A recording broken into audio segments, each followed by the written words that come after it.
All right, you guys, welcome to our team call today. I'm super excited. We have Sara Burdick as our guest. I listed a ton of announcements on Monday night's call. Basically, Bar Blend has launched chocolate almond. Sorry, I'm going to mute everyone real quick. Chocolate, the newest beach bars, chocolate almond, I think, has launched. Promo codes were released, all the good stuff. So go check in your online office. If you haven't been there, definitely check out the news section. If you just scroll down underneath your dashboard, it's all there, all amazing stuff. And then there's FAQs as well to get all of the details on all the things. So today we have Sara. She was just announced as 2-star qualifying. So if you guys don't know what that means, it means that she's gotten her business to diamond rank and then mentored 2 of her own coaches to also get to diamond rank. So she is a boss at recruiting and leading. Sara and I also led the level up squad that we did for newer coaches last month, which was super fun. Also, I think it's really cool that she has built her business to where she is now without her significant other. So while her husband is signed up, but it's not one of her diamonds. And while I definitely have firsthand seen the benefit of having a spouse or a parent or a sibling or someone that you can manage, like control their account, I think it's really, you don't have to do it that way if you don't want to, as long as you are going to do all of the things that Sara did. So I want you guys to take note of where you are currently at in your business. If you are not yet diamond, I want you to listen to her tips and apply them to yourself. Take them personal and say, am I doing these things? Can I start doing these things? And even when she starts to talk a little bit about how she mentored her diamonds, treat it like she's mentoring you. Don't even worry about mentoring, getting to 2-star right now. Just get you to diamond. And if you are already a diamond, listen to what she's more so doing to mentor her team so that you can do the same thing. So she's got lots of tips for us, and I will mute myself and take it away, Sara. Oh, hi, everyone. Thanks for having me. I'm super excited and honored to be here because some of you may know this from the Level Up Squad, but Sam has been like my virtual mentor for the last 2.5 years because I think she's awesome, and I love your team. So I follow you guys. I love what you're doing, and so I'm really honored to be here. And I'm really excited to tell you what I've done because I'm pretty basic and I don't have any superpowers. I'm not a unicorn, but I have some tangible tips for you. So a little bit about me. Sam already told you a little bit, but I'm from Vermont. I'm a nurse. I have been coaching for about 2.5 years. I started my coach career with 2 nursing jobs. So I had 1 full-time job and then 1 job that I worked once a week. So I was really, really busy. And I am, yes, 2-star. We're also in Premier qualifying. So we're really excited about that. I'm an SC10 All-Star Legend. So 31 months every month since the beginning. And I'm going to start out with giving you guys the tangible tips because one of my pet peeves when I was super busy and I was coming on these trainings, they would do these huge long introductions and stories and all this stuff. And I'm like, I just want the tips. I want the tips on how to move my business forward. So I'm just going to start out with that. And I will say that I do take notes. So if you see me looking down, it's because I take notes. That's the kind of person that I am. And I have not built my 2-star with family accounts because I'm keeping those in my pocket for my 5-star qual that I'm planning on, that I'm working for next year. So I wanted to work my way up to 2-star organically with working coaches so that I didn't have to maintain 3 accounts for Premier. So that was my goal. That's what I set last year. And that's where I'm at right now. So at the end of this, I'm also going to give you a little bit of fire to end your year. So hopefully that will help too. But let's start out with the tangible stuff. And first in the chat, if you could put in how long you've been a coach, what your biggest goal as a coach is, and what has held you back from getting there already. So I think we're going to see a lot of different answers for that. And I'm going to let Sam handle the chat with that. But I want you guys to do that because my first tangible tip is to write it out. If you guys have not written it out yet, you need to do that. One of the biggest things that I can tell you and what I've learned is that if you have not written it out on paper, told someone that you truly care about what they think about you, like a family member, a spouse or something like that, what your goals are, or read it out loud to yourself every day until you got there, that's a protective mindset. And so what you're doing for yourself is you're not really believing that you yourself can get to that goal if you're not writing it out, reading it every day, and telling someone that you truly care about what you're going for. So I did not do that for a long time. My husband kind of knew, but I never wrote it out. I had it all in my head.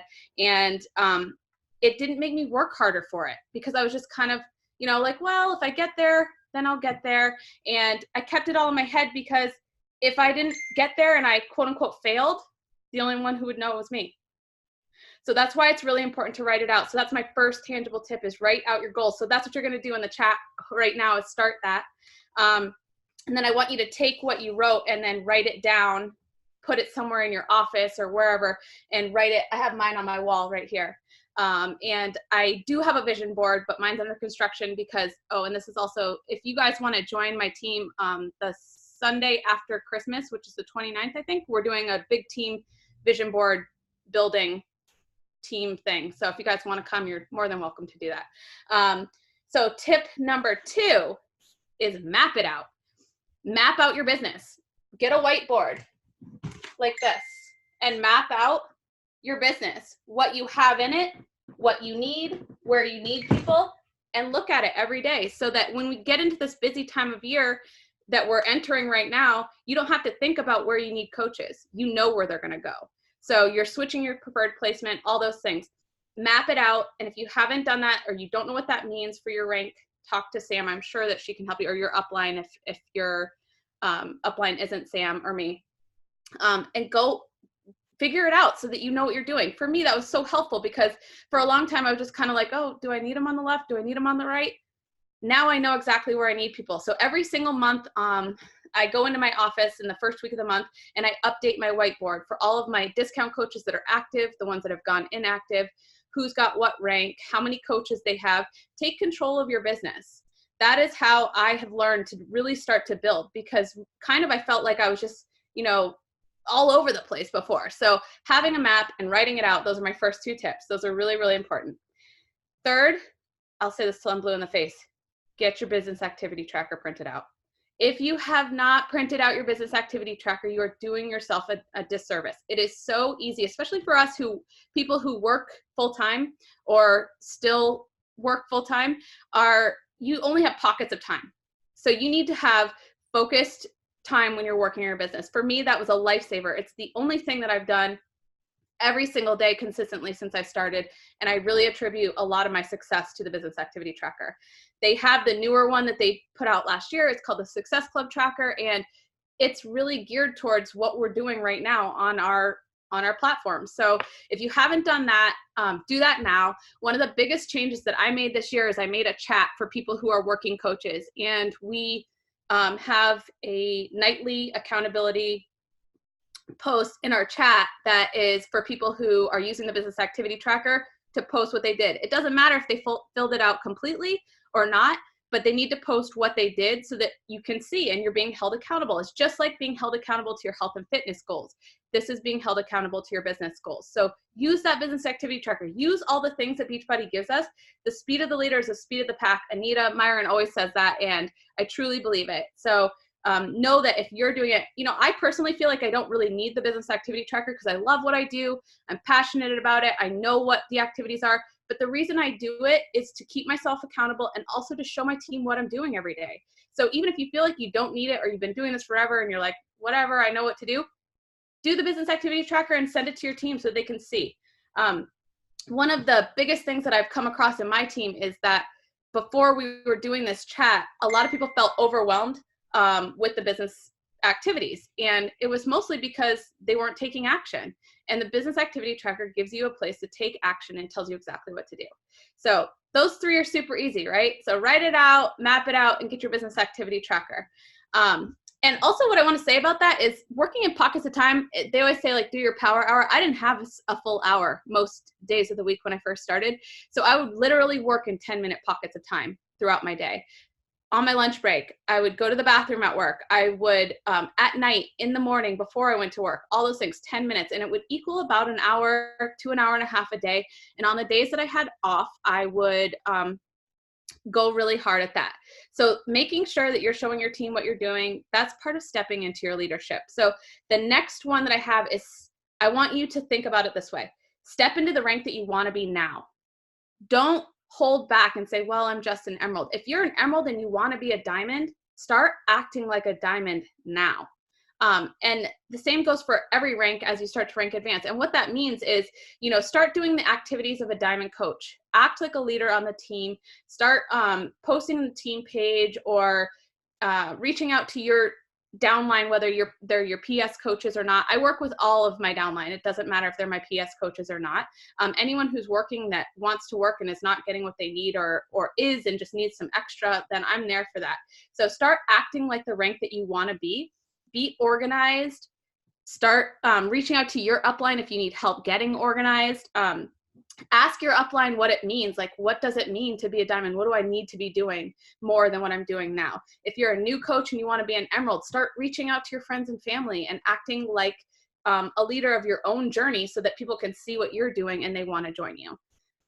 So another big thing I do is I meet with my coaches one-on-one a ton. And I feel like it's been really helpful in a lot of ways. For one, it helps me grow the bond because a lot of times when coaches join, they might not have been someone that I knew before. So spending time with them and getting to know them, knowing what their goals are, and sharing your goals with them, letting them know what your vision is for your team and yourself, and knowing that they can commit to your goals just like you're going to commit to their goals with them. I read a book, not this past summer, but the summer before, called A Tribe Called Bliss. And it talks about the 4 people that you surround yourself with and also committing to each other's goals. And so I took that and just spread it throughout my entire team. And that's been super helpful for us. And we're a very tight-knit team. We have a lot of engagement. And that's one of the most fun parts of what I've done as I've grown as a leader. And then I just also wanted to say, I forgot to say this earlier, I did not start inviting to the coaching opportunity until I was about 8 months in. So if you're not doing that, you should be doing that. Even if you feel like you don't really know how to coach someone else, that's okay, because your upline is going to help you do that. And so when I'm inviting people, I invite a minimum of 30 a day for me right now. And then I also, within that, send out 3 to 5 quality coach invites. And what I mean by that is people that I'm prospecting. I go and invite them, or I engage on their page, or I start creating a relationship with them. So sorry, it's a little off track, but I forgot to say that earlier. So I want to make sure I got that in. But if you start acting like the rank you want to be, you feel like it, and then you become it. And that's really, truly what I have taken throughout my business so far. Number 5 is figure out your avatar. This is another thing that I did not do for a long time. I did not figure out what my avatar was. I was just looking for people to join my groups. That was it. I wanted to hit my SC10 goal every month. I didn't think about who I was actually looking for. So last year at this time, I was like, okay, I really want to step it up. I want to be 2-star premier, and I want to do the things that I need to do. So I started figuring out what my avatar was. And if you don't know what that means, that's your ideal coach or client that you want on your team. And what I came across with a lot of the trainings that I did were like, look for what you want. You're, curly hair, nurse, they're young, they're professional, all these things. Those things are great. They're called demographics. But what you really want to look for in your avatar is you want to look for people and speak to people about what's keeping them up at night. So what kept you up at night before you started this? Things like that. That's how you're going to start to grow a group of people that want to do what you're doing. Again, that's helped me so much grow my team, because now I have people who have like mindsets with me, and we work better, more cohesively. We're always growing together. And so that's been huge for my team in finding the right people, not just everybody. So avatar is super important. Now, the last tip that I'm going to tell you is a huge one for me. Take time to visualize what you want. So I did not learn this from coaching. I actually learned this because I was a college athlete and I ran track and field, and I was a walk-on onto the team. So I was kind of the underdog. Nobody really thought that I was going to do much in my 4 years. I was just going to have some training partners, and that's how it was going to be. But I'm a very competitive person. And so my coach sat me down after the first part of one of our seasons, and he was like, what are your goals? And I said, I really want to go to nationals. And he kind of like sat back and he was like, what? And I honestly, you guys, I didn't know what that meant. So last year, I also didn't really know what it meant to be 2-star premier. I didn't know what that was going to take. So that's how these two things have collided for me. And so I started visualizing my track races, and I did that for 4 years. And at the end of 4 years, not only did I make it to nationals, but I was in the top 50 in the mile, for female athletes. And so I've taken that very same thing into my business, and I've visualized exactly what I want my team to look like, who's going to be there with me, what I'm going to be wearing, when I'm going to be talking on stage. I also want to be on the National Wake Up Call. Take the time to visualize what you want, and that's going to help you grow to get to where you want to be. So as far as mentoring my team, I have spent, like I said, a lot of time mentoring them one-on-one, but I also think that it's really important to remember that when you're working with your team, you need to hold them super duper accountable to the goals that they set. And that's what I guess that is one of my superpowers, is that I'm consistent and I also hold people accountable. So a couple of the books that have really helped me is The Slight Edge and Dare to Lead by Brené Brown. And Brené Brown is really great with speaking about leadership because she teaches you how to have conversations with people that are going to help you both move towards your goals. So those are the two pieces of personal and professional development that I used to make sure that I was going in the right direction. But so here's the fire that I'm going to give you guys. If you want $1 million dream, you can't get there with a minimum wage work ethic. That's like one of my favorite quotes. I have no idea where it came from, but I love that quote because it's so true, especially in this business. You can't expect to get to 5-star diamond elite working like an emerald coach. So that is exactly the mindset that I've taken on, and make sure I remind myself of that all the time. And as you get up higher in rank, you do have to do more. You don't get to do less. And so you have to remember that when you're growing.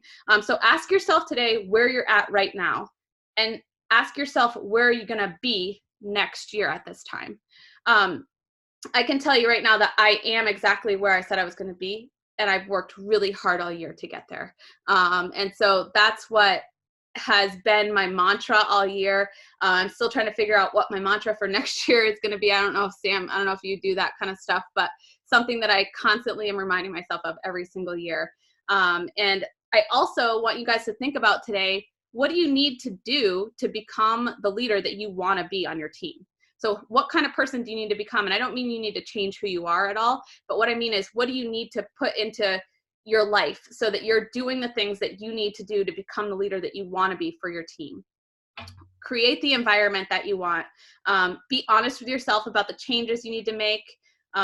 In my first year, like I said, my second job was my crutch. As soon as I gave up that second job, I had no plan B. So I used to tell myself in my first year, like, oh, if my business isn't doing well, I'll just go work an extra shift at the hospital because I can make $500. As soon as I quit that job, you guys, I was like, oh shit, I don't have that ability to get that $500 anymore. And that's what made me step up my game in my business. So act every day like you've put your life savings into this business. Make sure that you don't use things as a crutch like I did my second job, and act like there's no plan B. That's what I've been doing all year, is I've acted like there's no plan B, and that's what's catapulted my business into where it is right now. And I still have some major goals, so I've got a lot of work to do for next year too. And my whole team knows about it. They know what my goals are. They know what my belief in them is. And we talk about it every single time we're together. You know, every month on the first team meeting of the month, we go over goals as a team. And I have everybody say out loud what their goals are, what their goals were last month, and if they made progress toward them or not, and what they need to do. And it's not to embarrass anybody, to call anybody out. We're a super close, tight-knit team, but it's just to hold each other accountable and so that we all know what each other's goals are. And it's been super effective. The other things I can tell you are 10x the activities in your business right now. If you're inviting 3 to 5 people and you want to be a diamond or a star diamond coach, it's not enough. So you got to go for more. If you treat this like you have no plan B, like I just said, then you're going to have that mindset when you go through things. Focus goes where energy flows, and you will always reach your goals if you believe in yourself. And like I said, tell someone you care about, write it down, and read it every single day. So that's kind of all that I have. I hope that's enough. But you guys, if you have any questions, ask away, because I do not think any questions are dumb ever. So don't be shy. I love it. I was writing down the notes, and I stopped writing down all of the tips, but you were at like tip 5 and I was at tip 8. I feel like within each one, there are so many good tangible things that we can start doing. Good. I love it. So do you guys have any questions? You can either unmute yourself or type them in the chat.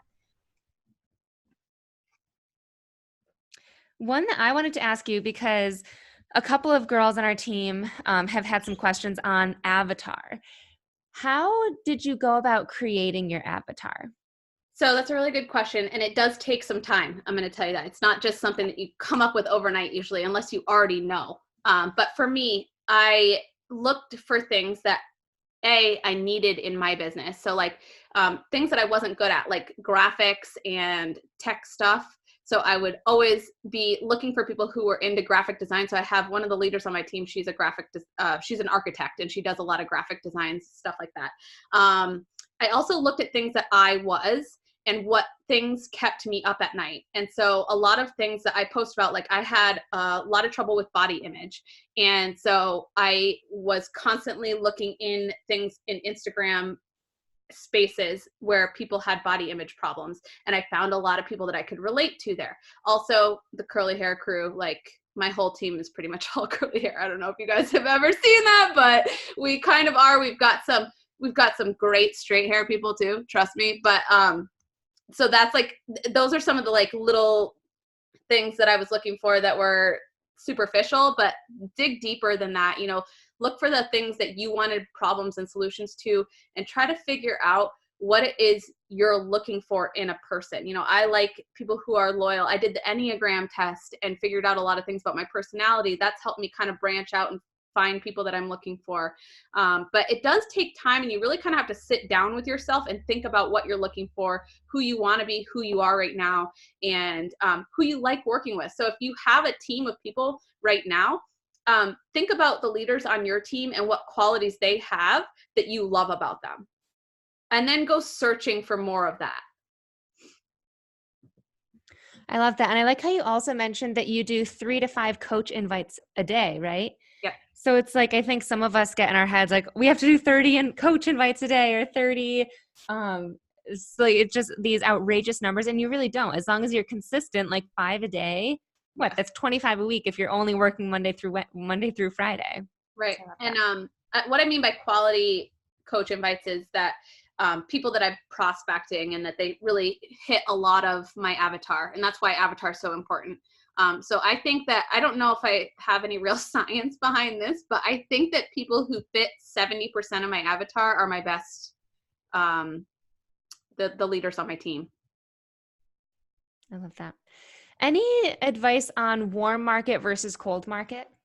Yeah, so this is really interesting. So Sam and I are total opposites in how we started in this.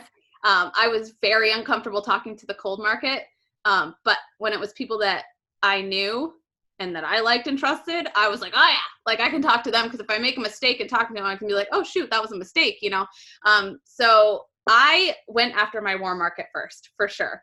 But a lot of people that have come onto my team, they're more comfortable talking to the cold market, because if they make a mistake, they can just say I made a mistake and like unfollow them or whatever. And they're like cool with that.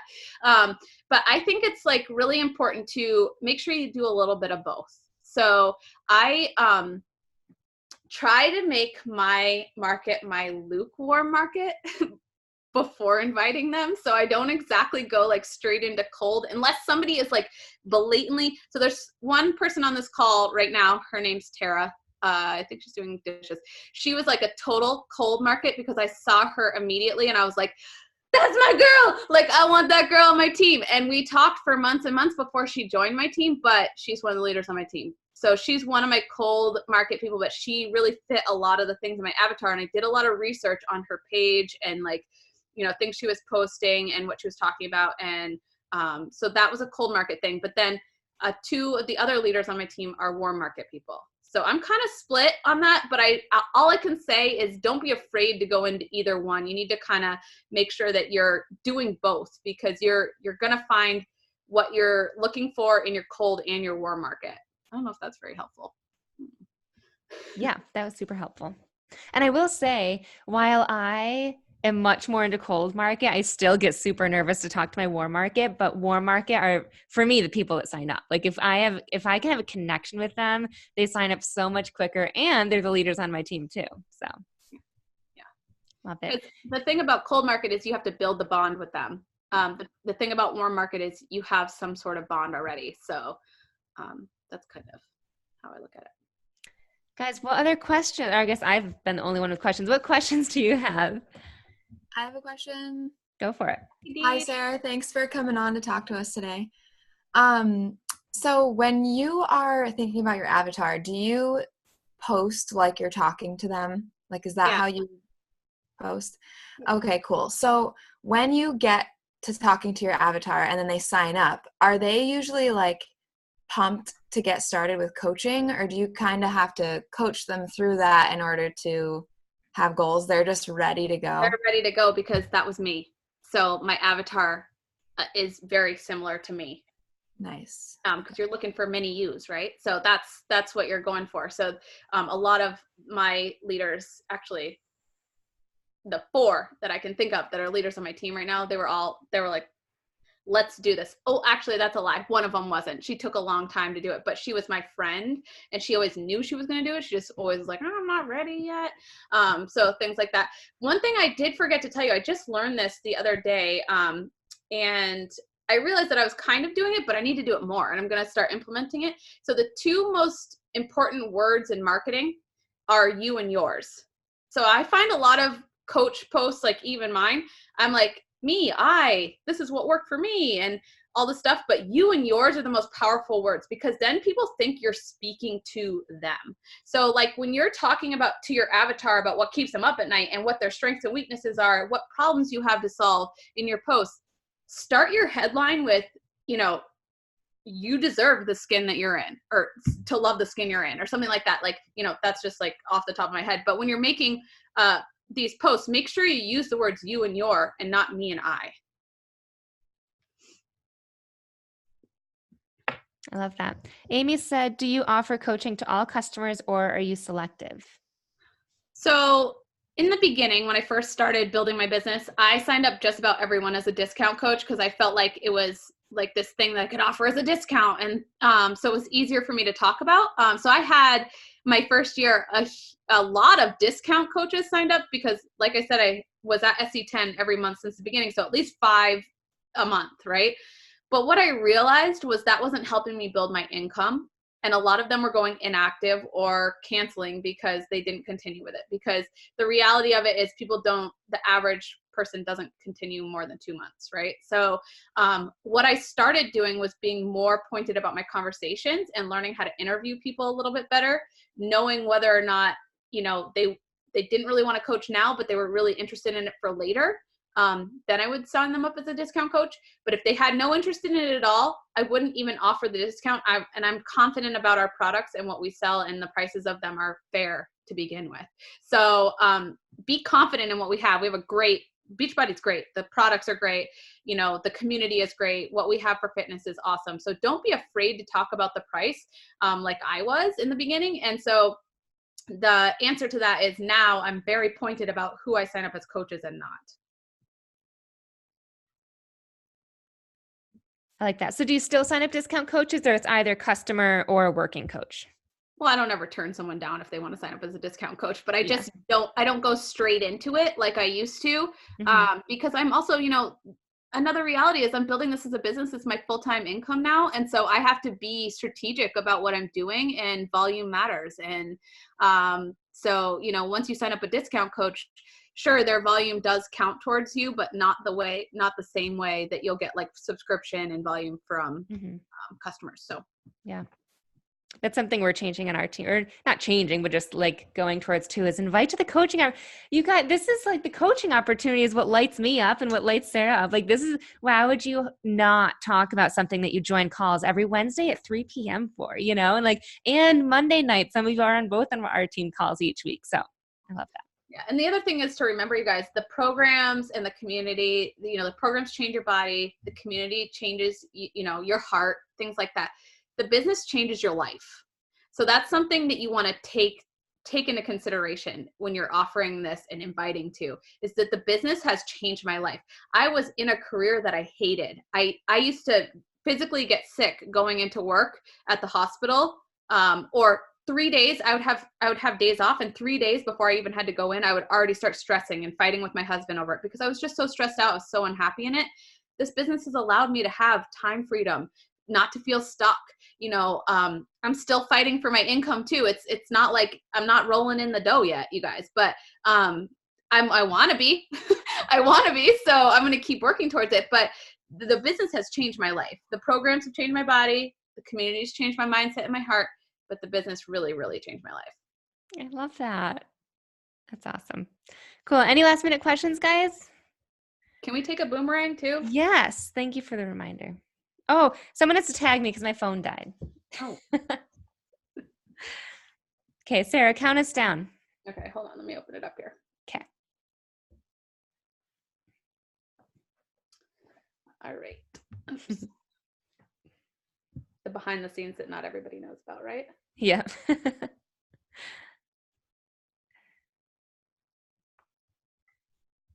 All right. Oops, I just took a selfie boomerang. All right, ready, everybody? 1, 2, 3. I boomerang myself because I feel like we all go at different times. All right, cool. Awesome. Thank you, Sarah, for all of your tips and nuggets. I appreciate them so much. And thank you all for hopping on today. See you all at Diamond Merry Ring. Christmas, everybody. Have a good end of the year. Yes. Bye, guys.